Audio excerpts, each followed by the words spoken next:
Welcome to DucBloke Tuning and Finding the Sweet Spot. Grab a cup of coffee and like and subscribe.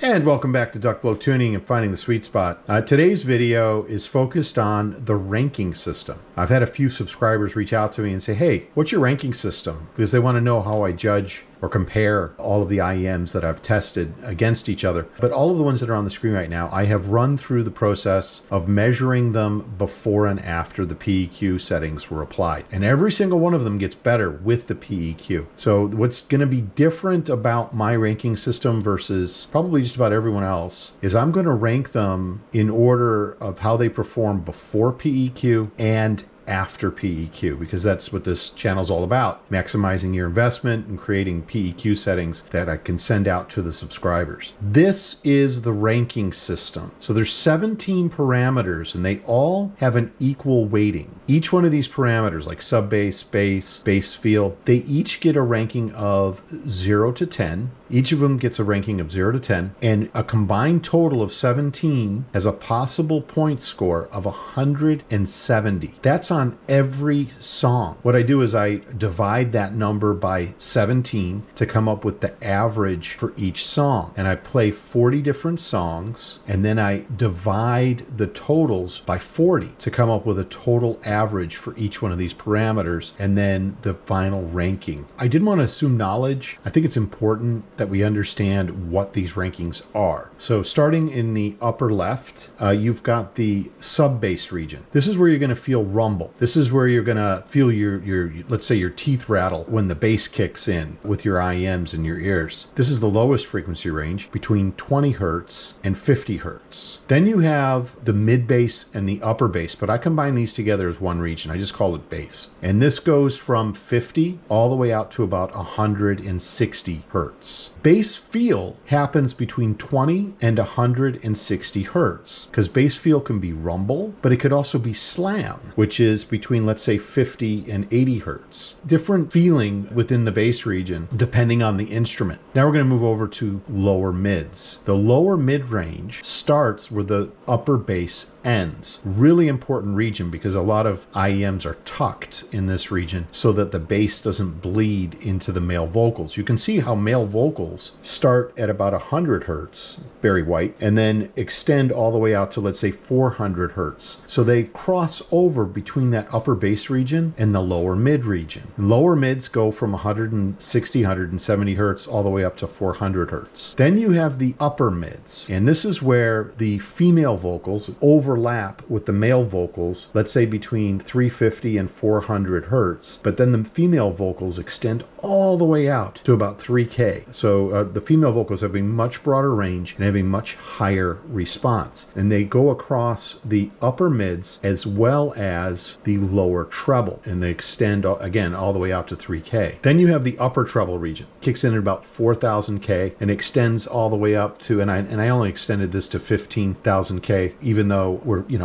lot of us are hearing out past that to 20,000K. That would be extremely high treble, because a lot of things happen within this treble region. There's three different things that are encapsulated here. One of them is detail.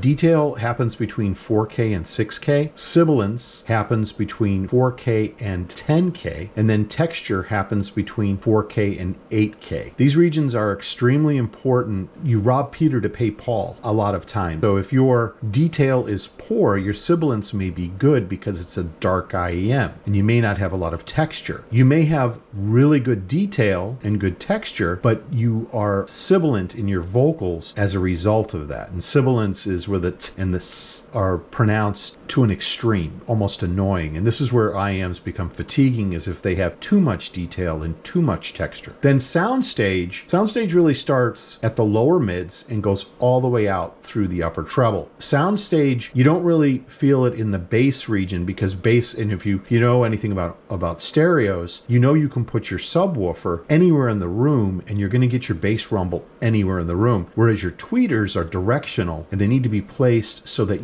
it builds that sound stage. Same thing happens with your IEMs. You're going to feel most of the sound stage in the mid-range all the way out to the upper treble region. Timbre, or color, is defined in a frequency range between 20 hertz all the way out to about 11 or 1200 hertz. Then we move to masking, which is where you have instruments that are overlaying each other. You're not hearing one versus another. And then you have layering, which is directly related to masking, because if you have good layering, you're able to isolate each individual instrument, and maybe there's spacing, which is related to soundstage. This goes all the way across the frequency range from 20 hertz all the way out to, let's say, 15,000 hertz. And then there's tonality. How true to the note is what you're hearing. That, again, extends all the way up from 20 hertz all the way out to the upper treble region. I forgot to mention note weight. Note weight extends from 80 hertz up to about 1,000. Note weight is really how thick or how heavy any given note is. Let's say you're playing a piano lightly versus you're playing a piano with some force, that the note is going to translate into your ears with more feel and more depth. So this rounds out the 17 different parameters that I use. This, and I'm going to throw up a video that's going to show you, but this is my playlist. So I have 40 songs. Once I figured out which PEQ I want to use, that I then start measuring. I'll put up a video. The video is going to scroll through and show you all 40 songs. I've shown this in some of my other videos, but you can see I'm ranking the sub bass, bass feel, lower mids, upper mids, lower treble, upper treble, soundstage, detail, layering, masking, note weight, slam, sibilance, timbre and color, tonality, texture, and then I'm getting an average for before and after the PEQ settings are applied. And again, this is across a range of different types of music, how it was recorded. And some tracks are intentionally sibilant because I want to hear how well the IEM controls sibilance, and I want to tune out the sibilance as well. Some songs are bass heavy on purpose because I want to hear the sub bass, I want to hear the rumble, I want to hear slam in that upper bass region. And this is another reason why when you see my ranking system, you may go, I don't agree with that. If one given region, if the bass region is not functioning well, but let's say this IEM has been designed for mid-range, excellent mid-range and treble extension, it's not going to rate very high, even though it's an excellent, well-respected IEM in the community. To my preference, it's not ranking high. I shoot for a much more rounded sound where I'm able to play any given song, trying to tune my IEMs so that they can listen to just about everything. Bear that in mind when I start showing you my ranking system. So now we are now in the ranking system. And you can see just over here, I've got a rank before PEQ. And right now this is sorting by that rank. And then I've got a rank after PEQ. And these are not in order. We're going to flip over to those in just a moment. We've got the IEM brand. We've got the IEM model. We've got the before and after PEQ score. We've got the price of each one of these IEMs. We've got what I think it is. In the ranking system that I've given here before PEQ, we have S tier equal to or greater than 9.5 as a total score. A tier is anything that is greater than or equal to 9 to less than 9.5. Then you have B tier, which is greater than or equal to 8.5 and lower than 9. C tier is greater than or equal to 8 or less than 8.5. D tier is,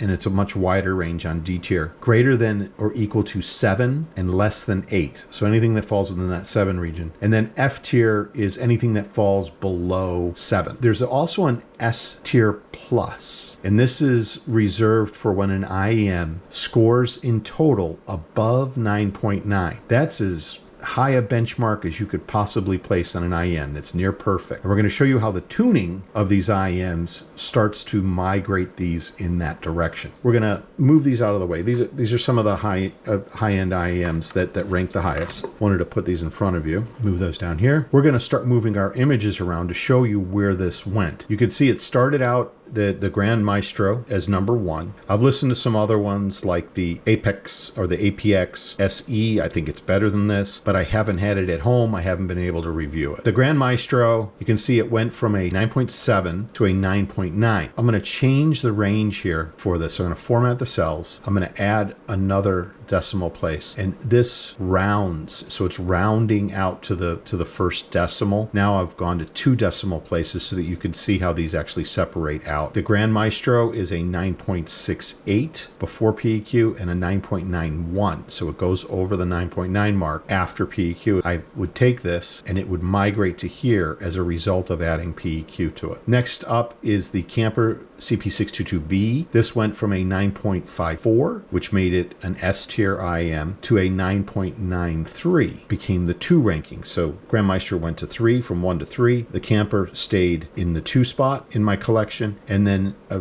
recent purchase, the Alpha Omega Omega, went from a 9.46, which again is rounded, is a 9.5. That makes it an S tier IEM. When the PEQ is applied, it jumps up to a 9.9, and it actually beats out the fat frequency, and I've got this in a previous video, as well as the Camper, ever so slightly. It's a photo finish on these 3 IEMs. Next up is the Monarch Mark III. This starts out as an A tier, above 9 with a score of 9.1, and moves to a 9.5. So that moves to an S tier IEM with tuning. Then the High Senior Mega 5 EST, which is quite a popular IEM. I've had this for a year, so I've had a lot of time with this IEM. It's very good. And it actually stayed. So it was A tier and it stayed A tier. It went from a 9.0 to a 9.4. Same thing with the TheAudio Origin. This is a very new IEM. A lot of traffic on the video that I put up. It went from a 9.0, which is A tier, to a 9.2. It didn't change very much in the tuning. It did improve it, but it didn't have as much of a change as some of the other IEMs. Now we have the Alpha Omega Ra, or RA. It's just here.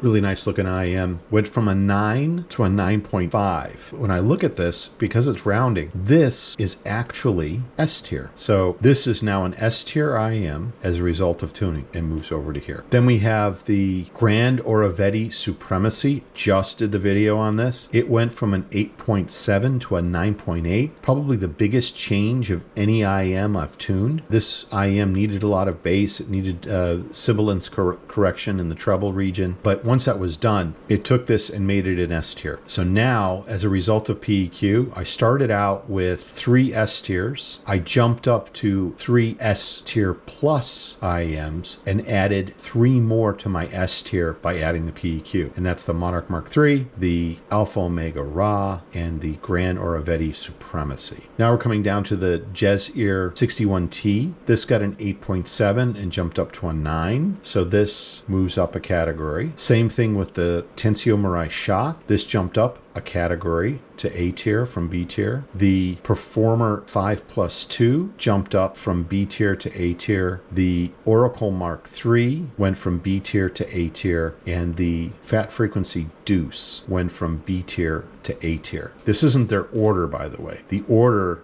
is going to be shown on the next page. Then we have the Fur Audio RN6, very popular IEM. I ranked it low. I ranked this as an 8.4. Again, I'm looking for something that's very rounded, and it wasn't meeting that rounded. And somebody sent this to me. I tuned it. I sent it back to them with the PEQ settings, and they love listening to it. The PEQ settings. It also elevated it from what I would consider to be a C tier to an A tier by adding the PEQ to it. So it brought it up to a 9.2. Same thing with the BGVP Phantom. This went from a C tier to a B tier. The Fan 3 from Pennon went from a C tier to an A tier. Excellent value for money. So you can see here $240, $350. You're starting to see how you can hit A tier and stay in the sub $500 range. Next one is, and I liked hearing this when I went to Can Jam New York, the Velour. I got to spend some time with it. It's an all BA set. I'm not a huge fan of all BA sets, but after tuning, I was able to bring this from a C tier up to what I would consider to be an A tier. The Verdandi by Canera, again, this is a set. It was extremely fatiguing up high, and I was able to cool it down, extend its bass a bit better, and this took it from being a C tier to an A tier. And then the next one is the Alter Ego, again, another very popular IEM. Same person that owns the RN6 and the Velour. He sent me all 3 3 of these. And again, the tuning brought this up to what I would consider to be an A tier. The EPZ 530, this went from a C tier, stayed a C tier, but it did improve. So you went from an 8.1 to an 8.3. This is a 4BA set, very mid-centric set, and I was able to improve it. It didn't jump up a tier. And then we've got the KZ AS24. This stayed a C tier as well, but I was able to improve it from an 8.1 to an 8.2. This was interesting. So the EA500LM, it's a single dynamic driver, $80, and this went from a C tier to a B tier with tuning.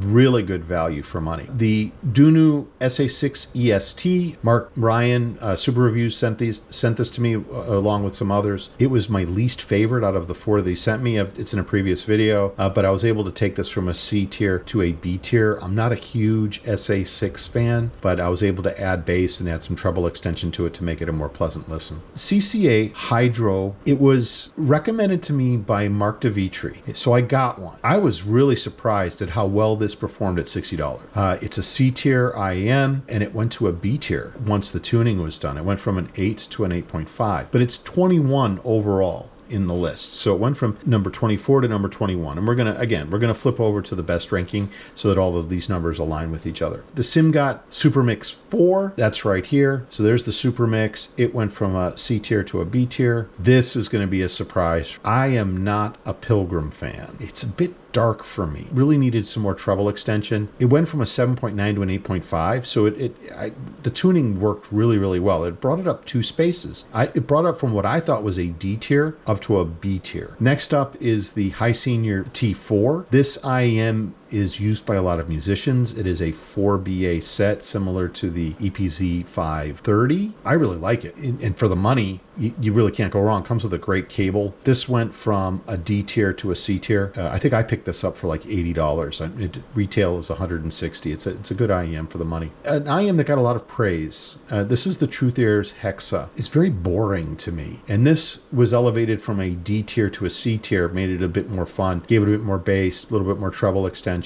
and went from a 7.9 to an 8. It only elevated it a little bit. Next one is an older IEM. This is the Peacock P1. Probably one of the most beautiful IEMs I've ever seen. They're hand-painted shells in this crazy rainbow neon. I give it a 7.9 out of the box. After PEQ, it jumped to an 8.2, so it jumped up a tier. Next one is the Heyday. This is the HPB collab with Tangsu. As a planar, it's one of my favorite planars. It got a D ranking here at a 7.9 and jumped up to an 8.2, so it jumped up a level in category. It's $180. I think they fit really well, and they come with a lot of really good accessories. And then the next one is the Okavango from High Senior, and this has some tuning switches on it. This went from a 7.8 to an 8. It's about $200. It jumped up a category. The next one is a little bit of a dark horse. I did a review on this, the Sivga Q, listened to it at CanJam Irvine, and was blown away. It's a single beryllium coated dynamic driver. It sounds a little bit dark out of the box. Cost $70. It measured for me as a 7.7, which put it into the D tier. With a bit of tuning, it went up to B. You want to talk about a great buy. If you apply the PEQ settings that I have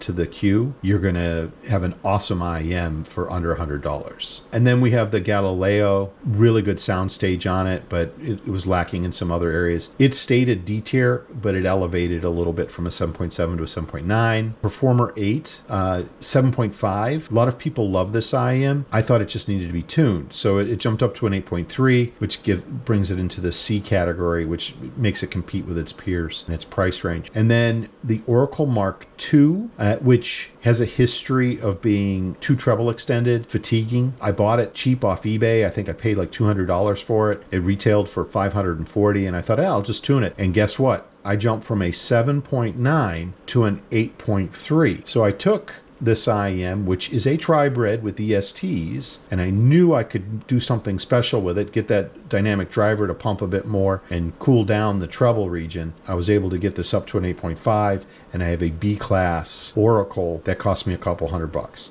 Next one, I told you I'm not a huge SA6 fan. This started out as a D class, but I was able to elevate that to B with tuning. Next, again, I told you I'm not really a huge Pilgrim fan. The Noir was even darker in its sound signature. So I was able to elevate this to a C class from a D class. Next one is the Star River, cost 50 bucks. 7.4, jumped it up to an 8 barely, so it jumped up to a C class as well. Then the next one is the CCA Rhapsody, which is a lot like the Hydro in its driver set. It's only a $40 IEM. It stayed a D tier, but it did jump up almost to a C tier. So it went from 7.4 up to 7.9. It's a great little IEM for the money. The HBB Haiti, so this is the QKZ. This went from a 7.3, way too much bass, that muddied the mids. That was the problem. I maintained the bass. So I sent this PEQ out to a lot of folks when I did a written review on this, and they absolutely loved it. If you've got a Hades, send me a message, make a comment on the video, and then I'll send you my email address and I'll email you my PEQ setting. I kept all the bass of the Hades, but brought the vocals in and made it an 8.2. So this elevated to a C tier. It went up a tier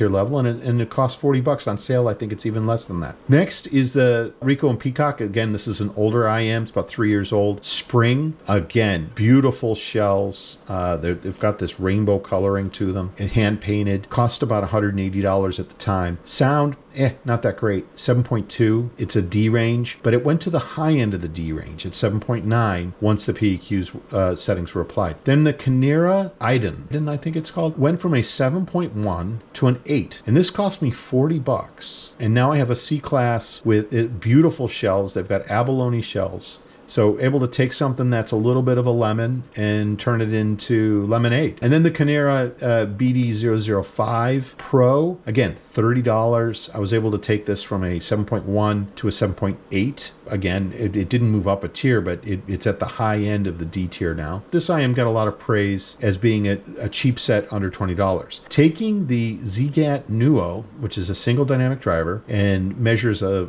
7.1 before PEQ and a 7.8 after PEQ. So it elevated it a lot. Anyone who has it and tries the PEQ setting, huge difference. Next one, the Legacy 5, which was the predecessor to the Oracle from The Audio. This got a 6.8. I think I picked it up for, I don't know, 80 bucks. I thought I'm going to try to tune this, and I got it to an 8.2. So I went from an F tier, which is again below 7, to a C tier. I was able to elevate this 2 levels to a C tier. Comes with great accessories, a really nice leather case, and made it into something new again. And then the next one is the BA15. This is the biggest surprise of everything in the list. This is a 15 BA set each side. So 30 BAs in total. They fire these BAs into an open chamber. There's no tubing. It's like telling an orchestra with no conductor to just start playing and they don't have any sheet music. It was kind of offensive to listen to. And that's why it got an F tier rating. A lot of BAs, not a lot of thought. But once the PEQ was applied, it was like the conductor was put into the IEM and bang, everything was in line. It got an 8.9. It almost went to A tier. Not